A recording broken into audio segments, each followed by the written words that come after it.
The air in the verdant veins hung thick and cloying, a humid breath of damp earth, ozone, and something else, a sickly sweet and sour tang that Eris Thorne knew intimately. It was the scent of the mycelial heart, the fungal bloom that was slowly, inexorably strangling the life out of the chthonic crucible's primary food source. Hunched over a blighted hydroponic tray, his thick spectacles smudged with condensation. Eris looked less like a scientist and more like a priest performing a grim, solitary ritual. His gaunt fingers, stained and calloused from a decade of this thankless work, carefully peeled back a leaf of a dying Nutrivine. Beneath, the shimmering gray-green mycelial network pulsed faintly, a grotesque tapestry woven across the nutrient-rich substrate. It was beautiful in a terrifying, destructive way. Fusarium mycelia chimeri, he'd named it, a grim nod to the project that had promised salvation and delivered only a slow, creeping decay. Another tendril, he murmured, his voice a low rasp in the cavernous silence, broken only by the rhythmic drip of condensation from the whispering wall and the unsettling hiss of a stressed pipe overhead. He logged the observation on his wrist-mounted datapad, the emerald glow of the hydroponic lamps reflecting in his tired eyes. 10 years. 10 years since his academic disgrace, since the surface world had spat him out, since he'd found refuge in this metallic tomb.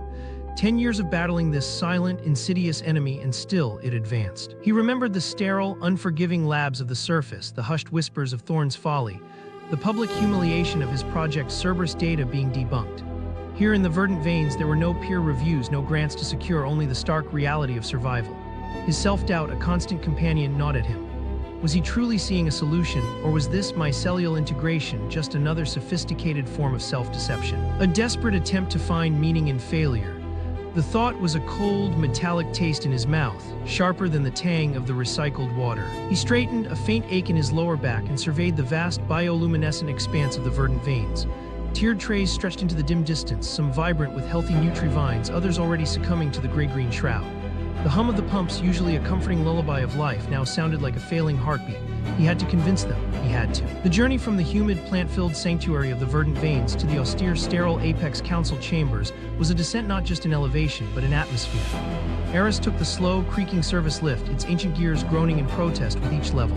The air grew cooler, drier, the earthy scent of the hydroponics replaced by the faint, metallic tang of old electronics. Security checkpoints, usually unmanned, were active today, a silent testament to the gravity of the ongoing crisis.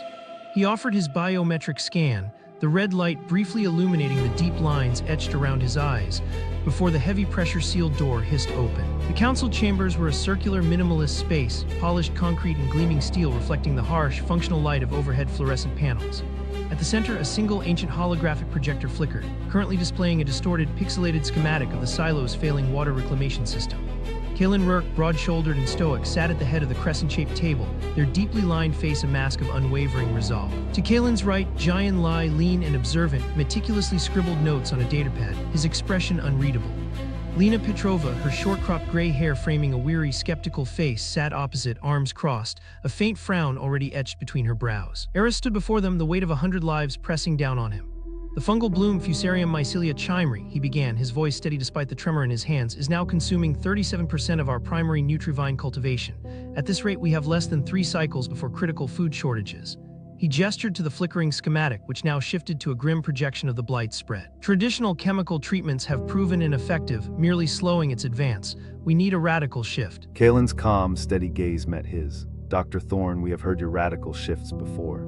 50 cycles ago, the bioaccelerator nearly poisoned the entire water supply. 30 cycles ago, the genetic fortification led to a crop mutation that took 5 years to stabilize. We have protocols established by the founding engineers for a reason. Their voice was deep, resonant, carrying the weight of generations of survival. We will increase the dosage of the standard fungicidal agents. It is a known quantity. A known quantity that is failing. Eris countered, a flash of desperation in his tired eyes. My proposal is not a conquest, but an integration, a multi-stage plan, beneficial microbial introduction to outcompete the blight, and a complete overhaul of the water reclamation system to eliminate the conditions that allow it to thrive. We can transform the Fusarium from a threat into a symbiotic partner. Lena Petrova sighed, a quiet, exasperated sound. Dr. Thorne, overhaul means resources. Resources we don't have to spare on unproven theories. We're already rationing water in the lower hive. What if your beneficial microbes become another blight? We can't afford more risks. She uncrossed her arms, then recrossed them tighter. Jian Lai finally looked up from his datapad, his sharp, intelligent eyes meeting Eris's for a fleeting moment before returning to his notes. Dr. Thorne, Do you have quantifiable data on the efficacy of this mycelial integration in a closed-loop system of this scale? Any preliminary trials?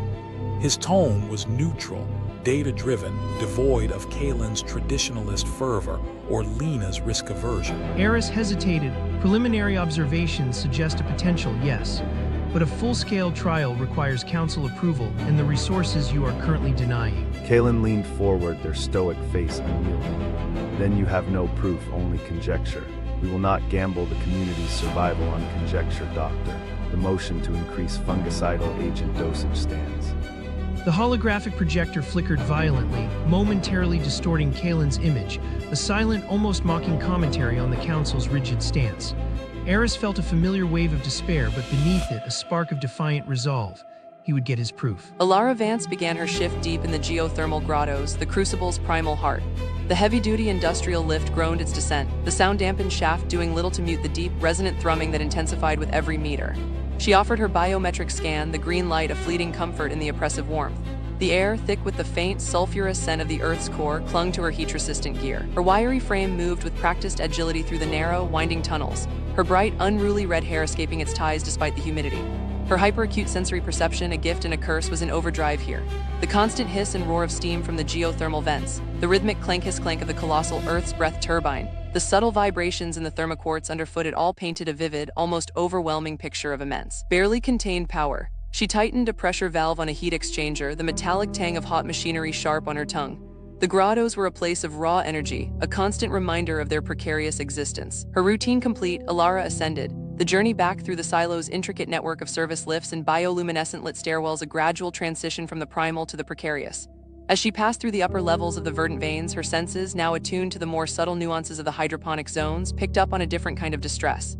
The usual hum of the nutrient pumps was off-kilter, a faint, irregular stutter that spoke of imminent failure. The metallic tang of stagnant water, usually masked by the earthy scent of healthy growth, was more pronounced. Then she saw him, Dr. Eris Thorn, hunched over a quarantine section, his back to her. He was a familiar, almost spectral figure in the verdant veins, always alone, always consumed by his work.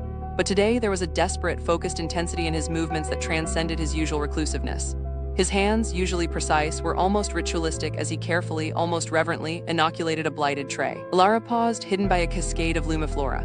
Her hyper-realistic sensory filter picked up the faint, sweet and sour scent of the mycelial heart, but beneath it a new, almost imperceptible aroma, a clean, earthy freshness like rain on dry soil. She watched as Eris, oblivious to her presence, used a delicate, almost surgical tool to introduce a viscous, milky white culture into the blighted substrate. It wasn't the harsh, acrid smell of the fungicidal agents Kalen championed. This was different. This was a quiet defiance, a desperate gamble played out in the emerald glow of the dying plants. The hum of the failing pumps seemed to echo his silent resolve.